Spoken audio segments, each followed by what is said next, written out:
첫째, 본인 스스로 데이터를 좀 모아보세요. 자, 여러분께 질문해 보겠습니다.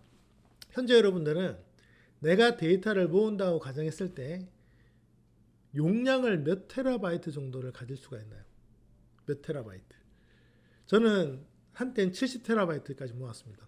요즘은 이제 많이 정리했어요. 정말 많이 정리해서 30테라바이트까지 줄였는데 저장 가능 용량이 70테라바이트였어요. 제가 말씀드렸죠. 챗GPT를 처음 출시했을 때 당시의 학습 데이터가 400기가였어요. 근데 400기가야 뭐 하드에 다 담으면 되지 뭐. 근데 하드도 256기가면 안 돼요. 한 번에 담아야죠. 한 번에. 그래서 512 1테라바이트가 좀 우습게 다뤄져야 되는데 데이터를 특히 뭐 우리가 데이터 정리를 안 한 전처리 안 한 상태에서 막 중복되어 있을 거 아니에요. 근데 보통 만나보면 이제 대학생 청년들이 2테라바이트 저장 공간을 갖고 있는 학생을 만나는 것도 흔치 않더라고요. 그 말은 영상 정도를 보관하지 않는다는 뜻이겠죠. 그래서 일단 저장 공간을 많이 확보하라. 두 번째는 앞으로 기업들은요, 데이터를 가진 사람들을 찾습니다. 왜냐하면 자신들이 갖고 있는 시스템에 물리적인 인프라를 투자하는 게 돈이 너무 많이 들어요. 그러면 방법은 뭐냐? 양질의 데이터를 학습하는 수밖에 없는데 그 데이터는 여러분이 갖고 있다면 여러분의 입사 가능성이 좋아지는 겁니다. 제가 카페 같은데 미래인재상 조금 이따 소개도 하겠습니다만 앞으로 미래인재들은 자신의 경력을 증명할 만큼의 자신 분야의 데이터를 갖고 있을 거라고 저는 생각해요. 그래서 본인의 데이터를 누적해서 키워가시기를 진심으로 바랍니다. 정말 꼭 하셔야 됩니다. 지금부터라도 모으세요.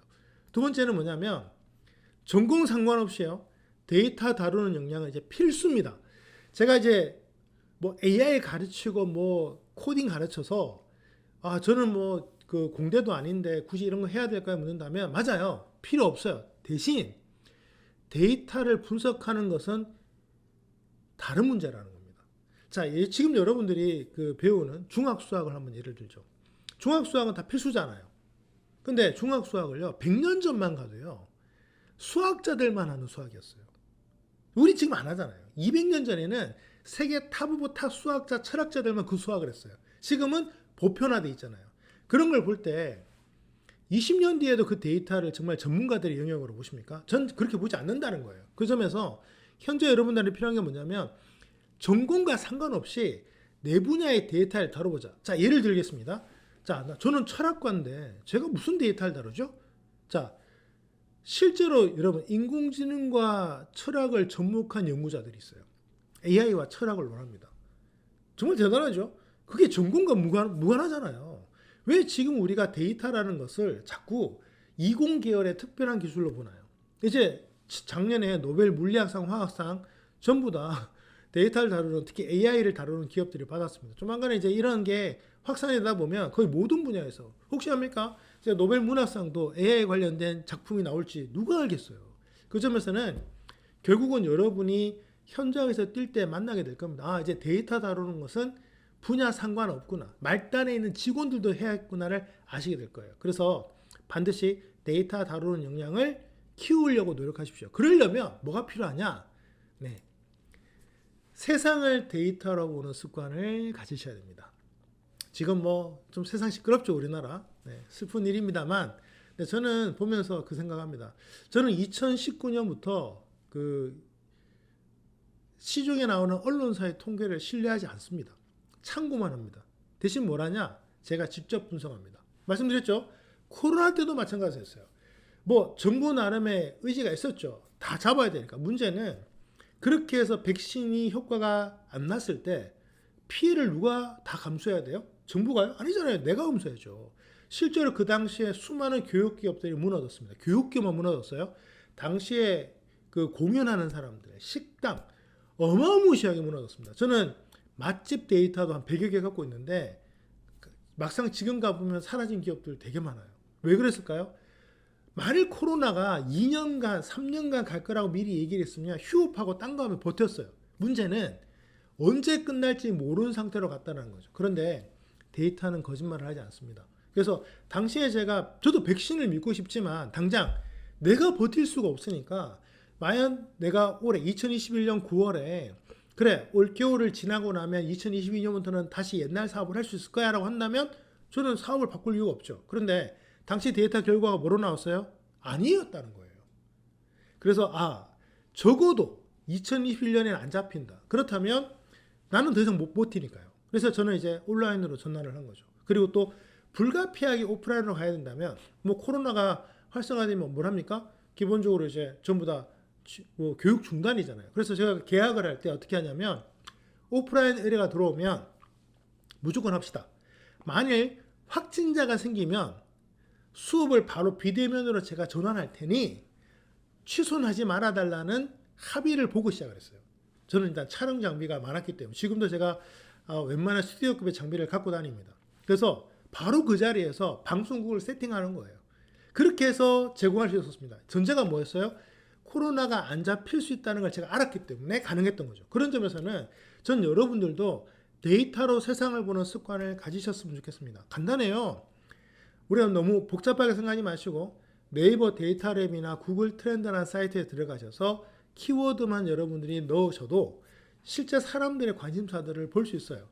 트럼프가 대통령 될지 정말 몰랐을까요? 저는 앨런 머스크가 그 트위터를 인수하고 그룹을 개발하는 그 시기들을 볼 때 앨런 머스크는 정치적 이슈를 전 조사해 봤을 거라 생각을 합니다. 실제로 조사하면 여론조사와 다르게 나와요. 이제 여론조사는 세상을 대변하지 않습니다. 이제 취업률 세상을 대변하지 않습니다. 통계는 그렇게 만들어지지 않아요. 실제 빅데이터를 다루면 얼마든지 정확하게 세상을 볼 수 있는 시대예요. 그래서 여러분의 분야에 대한 어떤 무언가를 실제 데이터로 보는 훈련을 하셨으면 좋겠습니다. 제발 여론조사나 미디어에 의존하지 마세요. 여러분 일이잖아요. 취업 같은 경우는. 그래서 앞으로 어떤 사람을 원하는지 보시려면 간단합니다. 실제 조사하고 방문하고 모은 메인 데이터를 보세요. 표본조사 믿지 마시고. 그런 점에서 예를 들면 앞으로 기업들이 어떤 사람을 원할지는 다행스럽게도 우리나라 상공회의 수가 5년마다 100대 기업을 통해서 조사를 해서 매년 5년마다 발표하고 있어요.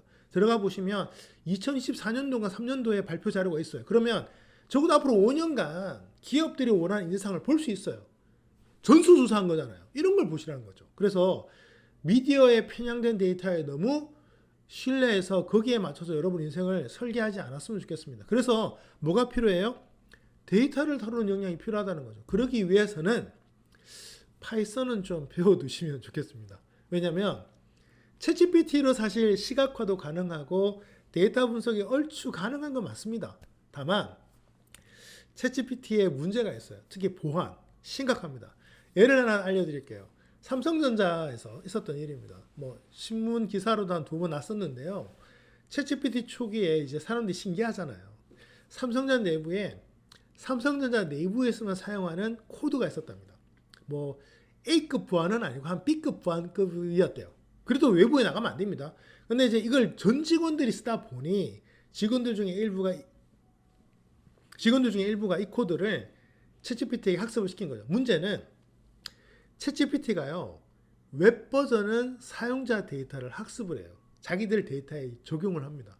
그래서 한 번도 학습되지 않았던 삼성전자의 그 코드가 공개되기 시작한 거죠. 자, 그랬더니 뭐 본인들만 썼겠어요. 다른 사람도 썼겠죠. 자, 그 사람들은 사전에 이 사람들이 데이터를 학습인지 모르는 상태에서 챗GPT에게 코드를 물었더니 자기 회사 코드가 등장을 한 겁니다. 자, 생성 AI의 특징이 뭐라고요? 학습한 패턴을 바탕으로 생성을 합니다. 즉, 학습하지 않았다면 정상적으로 나오지 않아요. 근데 나왔다는 얘기는 학습했다는 얘기죠. 자, 보안사항이 들어있는 코드를 학습을 시킨 거죠. 이 사건이 2번 발생합니다. 그래서 챗GPT는 지금 뭐 기업의 데이터를 학습하지 않겠다고 계속 주장을 합니다만 실제로 알려지지 않은 사고가 꽤 있습니다. 그래서 큰 기업들은 챗GPT를 신뢰하지 않아요. 오픈 AI를. 그래서 이제 삼성전자는 내부형 생성 AI, 특히 이제 챗GPT 같은 서비스를 뭘로 하냐면 네이버 클로바랑 협약을 맺었습니다. 이걸 슬프다고 해야 될지 모르겠지만 여러분들이 이제 회사에 들어갔는데 막 웹버전 막 쓰시면 안 돼요. 그래서 웹버전보다는 API를 사용하는 게 학습 가능성이 떨어지고요. 이런 어떤 검증성. 그래서 가능하면 데이터 처리를 생성 AI에게 너무 맡기지 마시고 간단한 패턴 분석 같은 것들은 파이썬으로 얼마든지 가능하니까 도저히 파이썬이 안 되면 제가 말씀드렸죠. 오렌지 3 같은 노코딩 도구도 있으니까 그걸 통해서라도 이 도구들 특징이 뭐예요? 데이터가 바깥으로 안 가고 여러분 컴퓨터 안에서만 존재해요. 대신 컴퓨터만 좋으면 돼요. 그 점에서 여러분의 도구 틀 안에서 데이터가 다뤄지면 외부로 나가진 않은 거니까 보안상으로 문제 없는 거잖아요. 이런 식의 부분들을 좀 고민을 해두시면 좋겠습니다. 그래서 우리가 보통 이제 생성 AI가 앞으로 점점 많은 영역에 영향을 끼치겠지만 제가 기업 현장을 많이 갑니다. 가보면 보안 문제와 이런 것들 때문에 기업 현장 실무적으로는 챗GPT 같은 걸 잘 쓰지 않습니다. 이 보안 문제 때문에, 법적 문제 때문에. 그래서 여러분들이 데이터를 다룬다면 파이썬이라든가 적어도 노코딩 도구를 좀 어느 정도 다뤄서 데이터를 통해서 내게 필요한 인사이트를 끄집어내는 능력은 꼭 가지시면 좋겠습니다.